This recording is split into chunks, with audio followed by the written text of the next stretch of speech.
and welcome to the SciFirst MovieTalk episode. So in this episode, I'll be discussing the 2021 animated comedy Dogg Gone Trouble, or just Trouble as it has actually been known, as directed by Kevin Johnson. Now, Wikipedia and other sources list this movie as being released in 2019. However, it has since been released on Netflix, for what I can see, for the very first time, being released anywhere. So I'm going to keep it as a 2021 movie, as this fits in the way with I have labelled a number of other reviews I have done for other movies with kind of such discrepancies, you know, in keeping with its general release date rather than something that has happened before. So, but just to kind of let you aware, in case you kind of go looking for the movie. So it could be 2019, 2021, Dogg Gone Trouble, yeah, but anyway, it's got dogs in it, you know, it's a cartoon with dogs in it.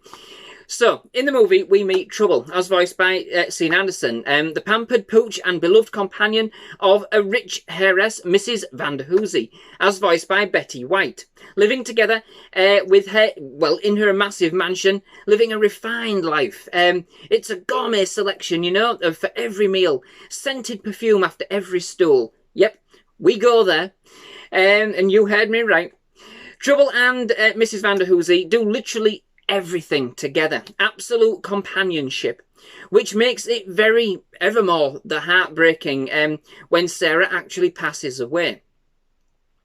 In her will, Mrs. Vanderhoosie wants her vast fortune to go to her only living heirs, her niece Claire, as voiced by Marissa Winokur, and her nephew Norbert, as voiced by Joel McHale, but only if they get along with Trouble, and indeed if Trouble likes them. Thing is, neither of them are really dog lovers, especially Claire, and in their eagerness to claw away at their aunt's fortune, they inadvertently kick Trouble out onto the street, who then finds himself alone in an unknowing and unforgiving world. Claire and Norbert then employ the services of the renowned, if but eccentric, animal tracker Thurman Sanchez, as voiced by Wilmer Valderrama, to return Trouble to them in readiness for the signing over of the estate. Only thing is, Trouble starts to make some new friends along the way, including being taken in by the kind-hearted, if but skint, musician and pizza delivery girl Zoe Bell, as voiced by Lucy Hale. Together, they form a new bond, which threatens to throw Claire and Norbert's plan into chaos. Now, the premise of this film sounds quite fun. Indeed, the trailer we watched on Netflix in search of something for us all to watch as a family certainly made the film look fun, fast, and fairly quirky. Sadly, although it was just enough to entertain our 7-year-old son, it wasn't really anything to write home about, and indeed had plenty of missed opportunities, really just kind of coming across as a copy of elements and characters from other movies, which, if I'm honest, really did things much better than this. The animation was good in places, but for the most part really did feel rushed and very much like I was watching an early morning weekend cartoon. And then some of the characters just looked off for some reason. I think they wanted to give them some kind of individualistic style, you know, but it just felt off kilter in this respect, to me at least, you know. The story actually had some promise. I mean, it starts with such an honest emotion, but then quickly degrades into farce, innuendo, and slapstick. And not all very well choreographed, you know. The build-up of the relationship between Trouble and Mrs. Vanderhoosie was totally touching, and you did feel the sadness and sorrow for her passing. It's kind of like an up moment, to be quite fair. It is indeed done with love, admiration, and respect. This is something the filmmakers should have built upon, but instead opted to give us a number of generic, run-of-the-mill moments and characters. In the end, the story gets bogged down in the antics of the characters rather than their hearts, and this is where the film misses a beat in my opinion. Trouble's new relationship with Zoe is never really explored in any real depth. You know, we are to take it as a given on face value, and somehow just doesn't seem as deserved or as believable as that set up between Trouble and Mrs. Vanderhoosie. And overall, the power that the movie then tries to provide is weak indeed. In terms of comedy, well, let's just say that it had more than its fair share of cringe moments. I think it was trying to be cheeky, you know?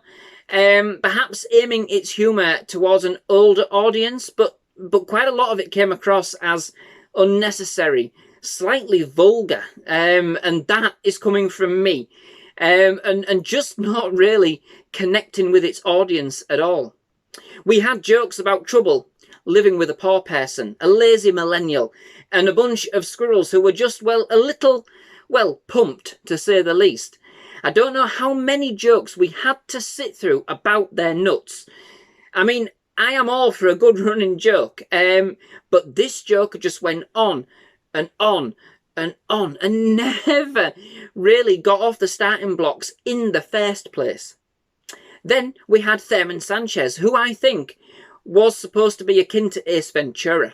I mean, he was quirky enough and he had the hair, but not a patch on Jim Carrey, you know?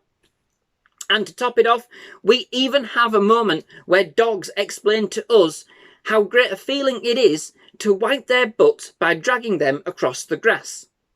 See what I mean? You know, it just doesn't quite mesh well at all in this respect.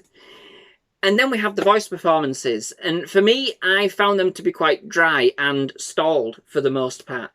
At times there were pauses which felt awkward, little like nobody knew what line, like me, like nobody knew what line was supposed to come next, and then the editors just couldn't be bothered to fix it in the end, you know?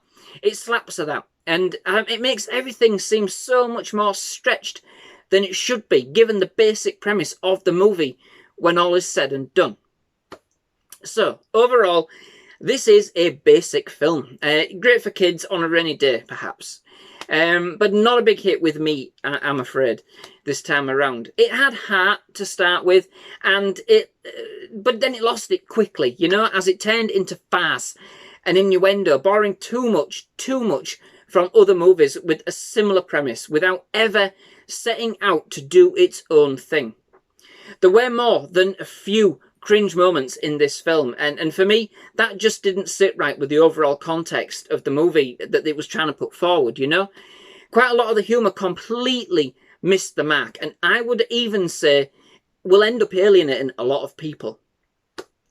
So that brings me to the end of this episode. Many thanks for watching. I do hope you've enjoyed it. If you have, please leave a like. Please do hit that subscribe button for more movie reviews, trailer reactions and other movie related content. Absolutely loved having here at SciFirst Movie Talk. Definitely love to have you back. But most of all, just thank you very much for watching. Goodbye.